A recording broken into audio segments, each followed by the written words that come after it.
सुसंगत विचार सरणी तंत्रज्ञाने होते प्रगती देई मानवा सुख समृद्धी निसर्ग अन्विज्ञान विज्ञानाच्या रंजक गोष्टी व्यापून घेई सारी सृष्टी जगण्यातील विज्ञान आणिक विज्ञानातील जगणे विज्ञानम जनहिताय विज्ञानम जनहिताय विज्ञानम जनहिताय विज्ञानम जनहिताय विज्ञानम जनहिताय विज्ञानम जनहिताय विज्ञानम जनहिताय विज्ञानम जनहिताय.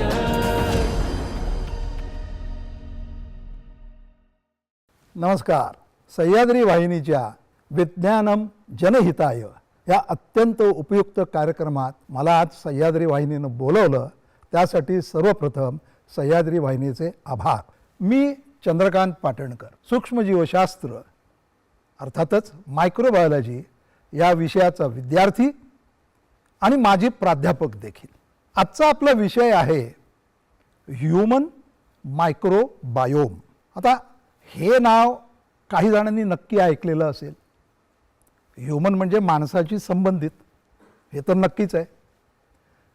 पण मायक्रोबायोम म्हणजे काय, तर ते जाणून घ्यायच्या आधी आपल्याला थोडं भूतकाळात जावं लागेल आणि पहिल्यांदा आपल्याला वंदन करावं लागेल अशा व्यक्तीला ज्यांनी ह्या शास्त्राची दारं जगासमोर उघडी केली. जवळजवळ 343 वर्षापूर्वी म्हणजे 1683 साली युरोपमध्ये अँटनी ल्युएनहॉक ह्या नावाच्या माणसाला एक छंद होता भिंग बनवायचा. आणि ती भिंग बनवत असताना भिंगांचे अनेक त्यांनी प्रकार करून पाहिले आणि एक गंमत म्हणून, सहज म्हणून, अभ्यास करायचा म्हणून दातामध्ये आपल्या ते कण साठतात ना, त्यातलं थोडंसं त्यांनी घेतलं आणि त्या 2 भिंगांना लावून त्यांनी पाहिलं आणि त्याला युरेकाचं फिलिंग झालं. कारण त्याला तिथे जिवंत हालणाऱ्या काही गोष्टी दिसल्या, ज्याला त्यांनी नाव दिलं ॲनिमॉलिक्युल्स. पुढेच या ॲनिमॉलिक्युल्सचं पुढच्या 150 वर्षामध्ये लुई पाश्चर, रॉबर्ट कॉक ह्या लोकांनी अत्यंत मोठ्या प्रमाणात कष्टानं काम करून मायक्रोबायोलॉजी या विज्ञान शाखेला जन्म दिला. अशा रीतीनं मायक्रो ऑर्गॅनिझम्स म्हणजे असे सूक्ष्म जीवाणू, सूक्ष्म जंतू जे आपल्याला डोळ्याने दिसत नाहीत, त्यासाठी मायक्रोस्कोपचाच वापर करावा लागतो. आणि त्यांच्यामधले असे पण काही लोक महाभाग आहेत की ज्यांना साधा मायक्रोस्कोप पण पुरत नाही, तर इलेक्ट्रॉन मायक्रोस्कोप लागतो बघण्यासाठी. तर अशा या सूक्ष्म जीवाणूंचं आपण मायक्रोबायोमशी कसं नातं आहे ते समजून घेणार आहोत. पहिली सगळ्यात महत्त्वाची गोष्ट म्हणजे थोडक्यात जाणून घेऊया आपण, हे जे सूक्ष्म जीवजंतू असतात ना, ते 4 प्रकारचे असतात. बॅक्टेरिया, ज्यांना आपण जीवाणू म्हणूया. व्हायरसेस, हे तर आपण ऐकलेलंच आहेत, कोविडपासून तर फार ओळखीचं नाव झालं आहे व्हायरस, ज्यांना आपण विषाणू म्हणूया. नंतर आहेत फंगाय किंवा फंजाय, ज्यांना आपण बुरशी म्हणूया किंवा बुरशीजन्य म्हणूया. आणि चौथा प्रकार आहे पॅरासाइट्स, म्हणजेच परजीवी. मलेरिया वगैरे नाव ऐकलेलं आहे आपण, हे सगळे पॅरासाइट्स आहेत. हे 4 प्रकारचे सूक्ष्म जीवजंतू असतात. आणि एक दुसरी गंमत तुम्हाला सांगतो, हे सूक्ष्मजीव सर्वत्र असतात. मला आठवत आहे, मी गमतीत नेहमी असं म्हणतो, जगामध्ये सर्वत्र देव आहे, त्याच्यानंतर जगामध्ये सर्वत्र कोण आहे, तर हे सूक्ष्म जीवजंतू. निर्वात पोकळी सोडली तर सर्वत्र हे सूक्ष्म जीवजंतू असतातच. मग त्याला आपण कसे अपवाद असू शकू, तर ह्या सूक्ष्म जीवजंतूंचा मानवी शरीरामध्ये, शरीरावर आणि शरीराच्या आत असलेला निवास, त्यांचं राहणं, त्यांची पॉप्युलेशन, त्यांची लोकसंख्या, ह्यालाच एक नाव दिलेलं आहे आपण ह्यूमन मायक्रोबायोम. आता याचं महत्त्व काय आहे, तर पहिली गोष्ट म्हणजे आपल्या शरीरामध्ये जेवढ्या सेल्स किंवा पेशी आहेत त्यांच्या कितीतरी पट अधिक, म्हणजे 10 ते 100 ट्रिलियन म्हणजे अब्जावधी 10 पट ते 100 पट जास्ती प्रमाणात आपल्या शरीरामध्ये हे सूक्ष्म जीवजंतू राहतात. विश्वास बसत नाही ना? एक साधारण आपण एक निरोगी व्यक्ती घेऊया 70-80 किलो वजनाची. त्याच्यामधले जर सर्व सूक्ष्म जीवजंतूंचं वजन केलं आपण तर त्यांचं वजन भरेल 1 ते 2 किलो. ड्राय वेट घ्यायला गेलो तर 300 ग्रॅम बनेल. म्हणजे एवढ्या मोठ्या प्रमाणात हे सूक्ष्मजीव आपल्या शरीरामध्ये राहत असतात. जवळजवळ 90% आजार असे आहेत की ज्यांचा संबंध आपण हे आपल्या शरीरामधल्या सूक्ष्मजीवजंतूंशी लावू शकतो. आणि ह्यांच्यामध्ये किती प्रकारचे सूक्ष्मजीवजंतू आहेत तर जवळजवळ 10,000 वेगवेगळ्या प्रकारचे सूक्ष्मजीवजंतू आपल्या शरीरामध्ये राहतात. आणि पाहायला गेलं तर आपण त्यांचं जेव्हा आपण जनुकांचा अभ्यास करतो किंवा गुणसूत्र म्हणजे क्रोमोझोम्सचा अभ्यास करतो, जीन्सचा अभ्यास करतो, आपल्या क्रोमोझोम्समध्ये जेवढे जीन्स आहेत प्रत्येक पेशीमध्ये ते साधारण 22,000 ते 25,000 एवढे जीन्स असतील. जर आपण शरीरातल्या आपल्या सर्व जीवजंतूंचा विचार केला तर त्यांच्या गुणसूत्रांची, त्यांच्या जनुकांची संख्या, जीनची संख्या ही जवळजवळ 30 ते 33 लाख इतकी भरते. तुमच्यात आणि माझ्यामध्ये जर आपण जनुकीय स्तरावरती विचार केला तर फार फरक दिसत नाही. खरं म्हटलं तर 99% जास्ती तुमच्या जनुकात आणि माझ्या जनुकामध्ये साम्यच आढळून येतं. पण हे ह्या आपल्या जीवाणूंमध्ये तसं दिसत नाही. कारण त्यांच्यामध्ये खूप डायव्हर्सिटी आहे, वैविध्य आहे, विविधता आहे. अनेक प्रकारचे त्यांच्याकडे जीन्स आहेत किंवा जनुकं आहेत. आणि त्यामुळे हे जीवजंतू आपल्या शरीरात राहतात आणि शरीरातील सर्व पेशींशी त्यांचा सातत्यानं संपर्क येत राहतो. त्यामुळे ते फार महत्त्वाचं काम करत असतात आपल्या शरीरामध्ये. आता मायक्रोबायोम हे सुरुवातीलाच मी म्हटलं की हे जीवजंतू आपल्या शरीरात राहतात. त्यांचं जे काही पॉप्युलेशन आहे, त्यांची जी लोकसंख्या आहे ती अशी नाही की सगळ्याच भागामध्ये शरीराच्या आहेत. शरीराचा असा भाग जो वातावरणाशी संबंधित येतो, म्हणजे आपलं श्वसन मार्ग घ्या तुम्ही, किंवा आपलं डायजेस्टिव्ह सिस्टीम म्हणजे पचनाची जी काही संस्था आहे, पचन संस्था, अन्न खातो आपण, काय काय पितो, पाणी पितो, त्या वाटे पण बाहेरनं गोष्टी आतमध्ये जातातच ना. तसंच स्त्रियांमध्ये योनी मार्ग आहे, ज्याला आपण बाळवाट म्हणूया. हां, त्याच्यामध्ये पण खूप प्रकारचे आपल्याला जीवाणू दिसू शकतात. तोंडामध्ये पण, तोंडाची जी पोकळी आहे त्याच्यात लाळ आहे, दात आहे, त्यांच्यावरती पण हे जीवाणू मस्तपैकी राहत असतात. पण ही 4 प्रमुख गोष्टी झाल्या अशा आपल्या की जिथे आपल्याला हे जीवाणू दिसतात.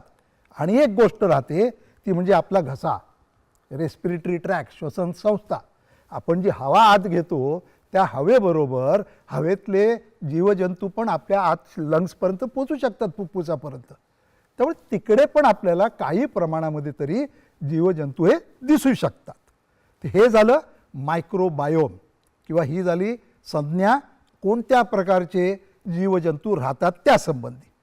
आता ह्या सगळ्यांचा विचार केला ना, तुम्हाला मी सुरुवातीला सांगितलं होतं की जवळजवळ 10 टाइम्स मोर, 10 पट ते 100 पट जास्ती प्रमाणात हे जीवजंतू शरीरात राहतात.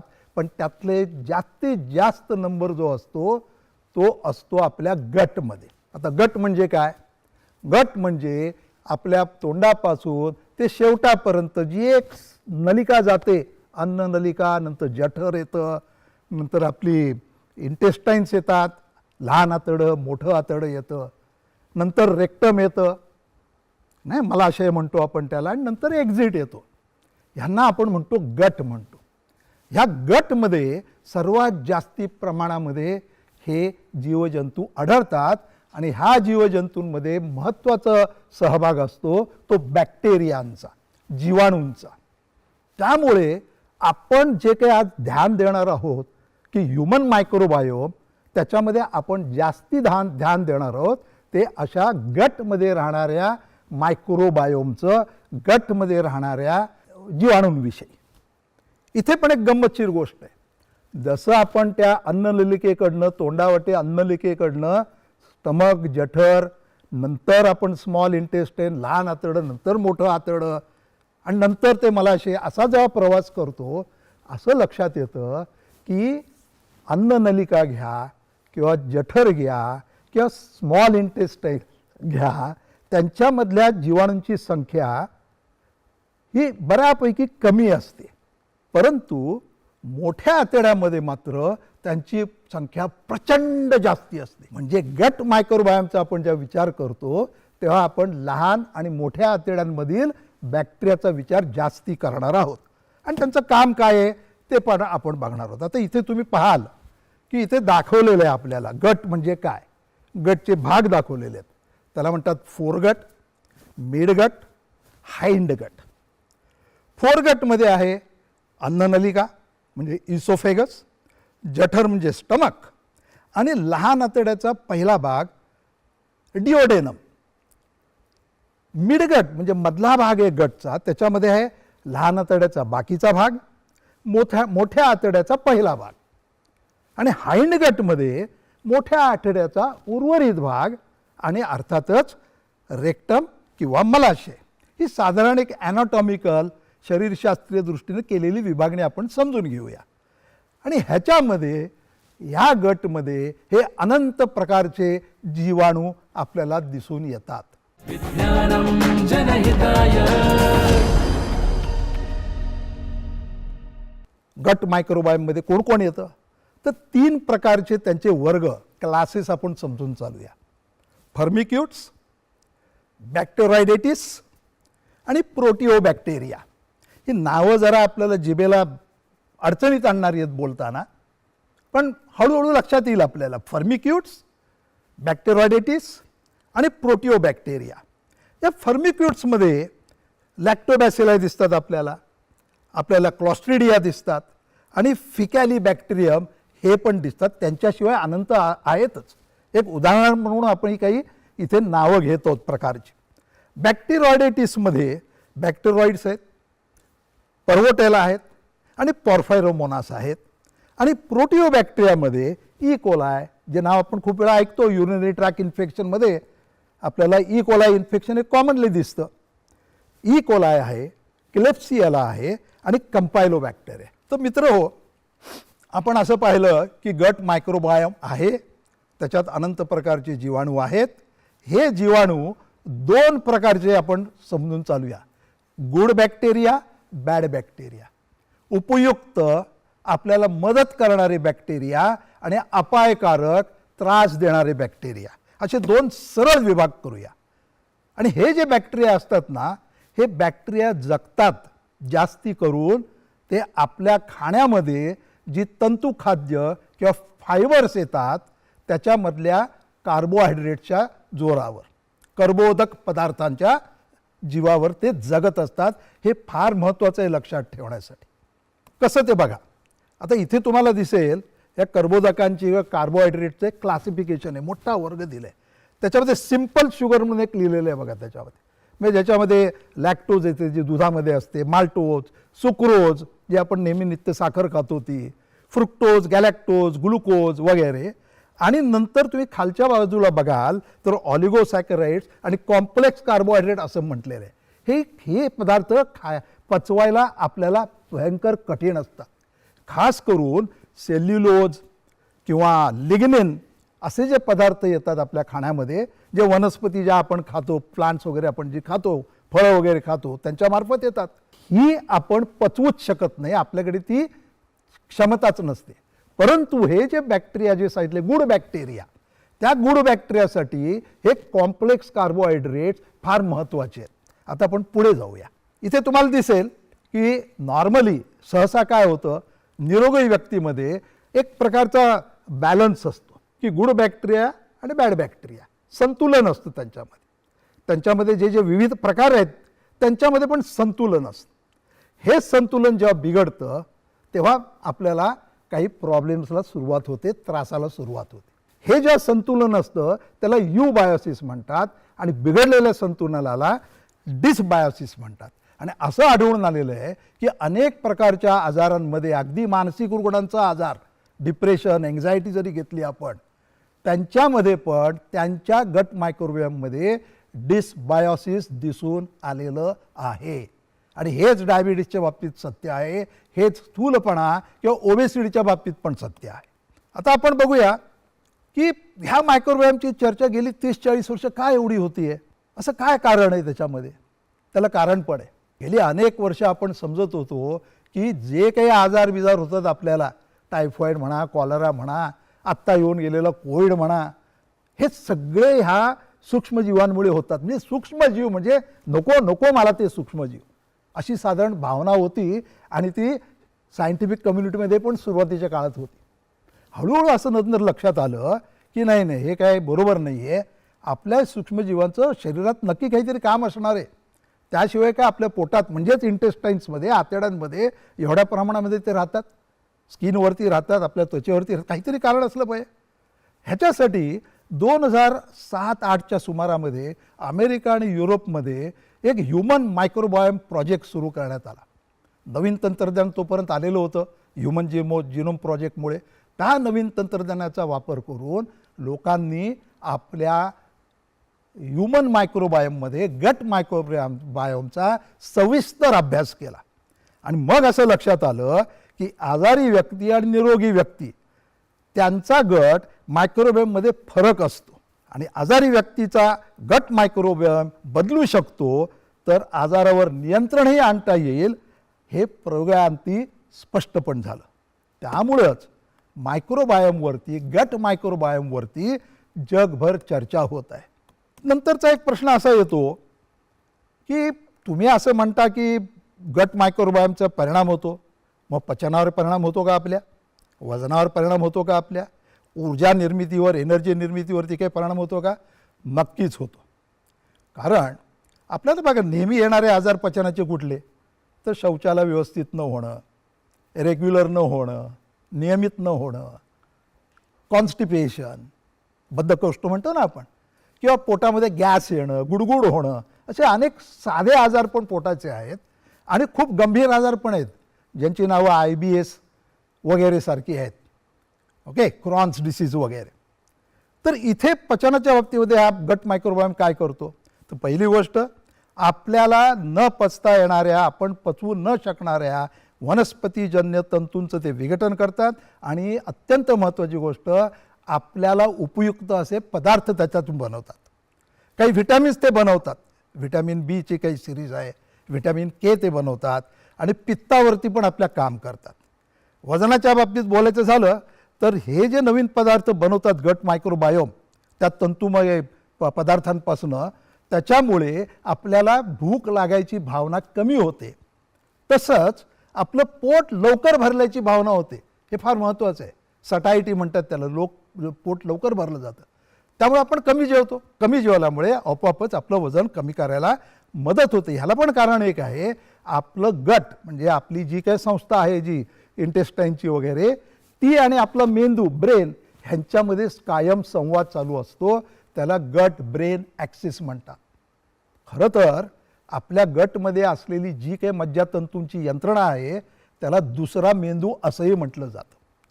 ऊर्जेबद्दल महत्त्वाचं म्हणजे काय, तर चरबी साठवण्याच्या प्रक्रियेवरती ते काहीसं बंधन आणतात आणि लिव्हरमध्ये चरबी जाळण्याचं काम जास्ती प्रमाणात करतात. विज्ञानम जनहिताय. हे जे गट मायक्रोबायोम डिसबायोसिस आहे ते आपल्या अनेक पोटाच्या आजारांना कारणीभूत असतं. नंतरचा एक प्रश्न येतो की असं एवढं सगळं ते करतं, मग आपली इम्युनिटी जी रोगप्रतिकारक शक्ती आहे त्याचा पण काही गट मायक्रोबायोमशी संबंध आहे का? ऑफकोर्स आहे, नक्कीच आहे त्यांचा संबंध. ह्याचं कारण काय की आपल्या आतड्यांमध्ये पेयर्स पॅचेस नावाचा एक प्रकार असतो की ज्याच्यामध्ये लिम्फॉइड ऑर्गन्स असतात, म्हणजे लिम्फॉइड सेल्स असतात. म्हणजे जे असे सेल्स की जे आपल्या संरक्षण यंत्रणेवर भयंकर काम करत असतात, चांगलं काम करत असतात. आणि हे गट मायक्रोबायोम सातत्यानं आतड्यांमधल्या मज्जातंतूंच्या आणि रोगप्रतिकारक संस्थेच्या इम्युन सिस्टीमच्या अनेक पेशींच्या सतत सान्निध्यात येत असतं. त्यामुळे आपल्या मेंदूला आणि अनेक प्रकारच्या पांढऱ्या पेशींना अनेकाविध अँटीजन्सची ओळख होते. त्यामुळे जन्मापासून जर गट मायक्रोबायोम व्यवस्थित असेल तर आपली इम्युन सिस्टीम सहिष्णू बनते आणि उगाचच दुसरा कुठला अँटीजन आल्यावर अति जास्ती प्रमाणामध्ये रिॲक्ट करत नाही, आक्रमक बनत नाही. दुसरं महत्त्वाचं कारण आपले जी गट मायक्रोबायोम आहे ती गट मायक्रोबायोम आणि रोगप्रतिकारक संस्थेच्या इम्युन सिस्टीमच्या अनेक पेशींच्या आणि आतड्यातल्या मज्जातंतूंच्या सतत संपर्कात येत असते. एक प्रकारचं ते ट्रेनिंग देत असतात आणि त्यामुळे नवीन अँटीजनची आपल्या रोगप्रतिकारक शक्तीला ओळख होते. हे जर लहानपणी घडलं नाही तर हे बाळ जेव्हा मोठं होतं की ज्याची ही रोगप्रतिकारक शक्ती जी आहे त्यातले जे सेल्स आहेत ते ट्रेन झालेले नाहीत, ते जेव्हा एखाद्या अँटीजनच्या संपर्कात येतात ते अत्यंत आक्रमकरित्या रिॲक्ट करतात आणि त्याच्यातनं ॲलर्जीसारखे, ॲटॉपिक डर्मॅटायटिससारखे, अस्थमासारखे आजार अशा लोकांना उत्पन्न होतात. त्यामुळेच आपले गट मायक्रोबायोम हे लहानपणापासून व्यवस्थित असणं आवश्यक आहे. गट मायक्रोबायोम मी आधी बोललो त्याप्रमाणे तंतू खाद्य जे असतं, तंतुमय खाद्य, त्याचा ते जेवण म्हणून उपयोग करतात आणि त्याच्यापासून उपयुक्त पदार्थ बनवतात. ब्युटॅरिक ॲसिड, प्रोपिओनिक ॲसिड, ॲसिटिक ॲसिड सारखे जे आपल्या आतड्याच्या आतल्या बाजूच्या अस्तराला सक्षम बनवतात. त्यामुळे रक्तामध्ये विषकारक पदार्थांना जाण्यापासून ते रोखतात. एकंदरीत आतड्याला दाहापासनं म्हणजेच इन्फ्लमेशनपासून वाचवतात. मग डायबेटीस, ओबेसिटी ह्याच्याशी पण या गट मायक्रोबायोमचा संबंध आहे का? 100%. एक असं आढळून आलेलं आहे की अत्यंत सिरियस म्हणजे अतिस्थूल लोकांच्या बॅरिएट्रिक सर्जरीनंतर त्यांच्या आधी असलेल्या डिसबायोसिसमध्ये सुधारणा होते. म्हणजेच ओबेसिटी आणि गट मायक्रोबायोम यांचा जवळचा संबंध आहे. डायबिटीससाठी पण हे गट मायक्रोबायोम खूप महत्त्वाचं आहे. डिसबायोसिसमुळे अपायकारक बॅक्टेरियाचं प्रमाण वाढतं, ब्युटॅरिक ॲसिडचं प्रमाण कमी होतं, त्यामुळे आतड्यातल्या अस्तरातील पेशींमधलं अंतर वाढतं आणि एंडोटॉक्झिनसारख्या विषकारक गोष्टी सहजपणे रक्तामध्ये शिरतात आणि डायबिटीसमध्ये जे म्हटलं जातं it is a chronic inflammatory disease, इन्फ्लमेशनला चालना मिळते. डायबिटीसमध्ये हे डिसबायोसिस खूपच हानिकारक असतं. त्यामुळे अशा रुग्णांना डायबिटीसच्या जर आहारामध्ये त्यांनी फायबरचं प्रमाण वाढवलं आणि काही प्रमाणात प्रोबायोटिक्सचा वापर केला तर नक्कीच उपयोग होतो. फायबर हे वनस्पतींमधूनच मिळतात आणि ते बॅक्टेरियाचं मुख्य अन्न असतं. यासाठी अशा फायबरना प्रीबायोटिक असंही म्हटलं जातं. थोडक्यात काय तर आपण काय खातो ह्यावर आपलं गट मायक्रोबायोमचं स्वरूप ठरतं. सर्व अन्न घटक असलेलं फायबरयुक्त अन्न सर्वात चांगलं.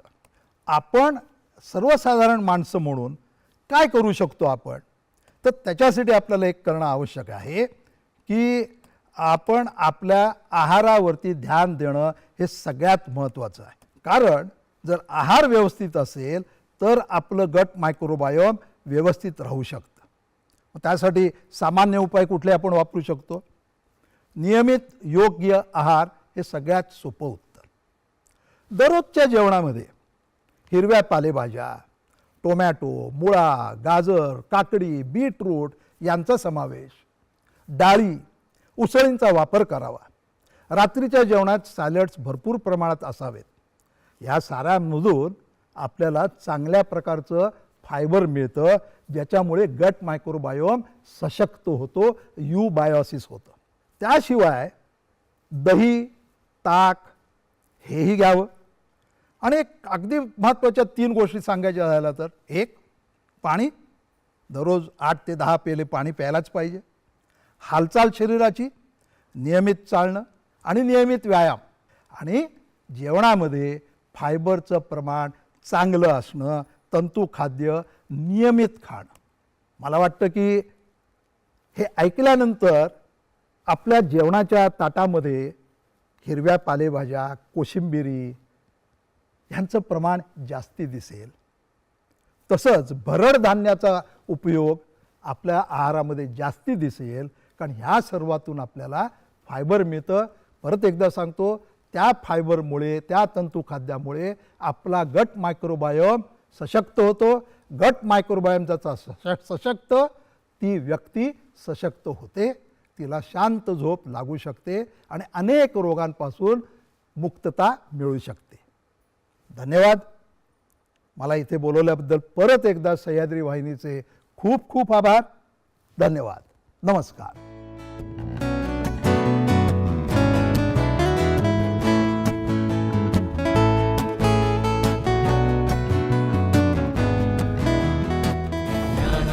जनहिताय विज्ञानं जनहिताय विज्ञानं जनहिताय विज्ञानं जनहिताय ज्ञानं जनहिताय विज्ञानं जनहिताय विज्ञानं जनहिताय विज्ञानं जन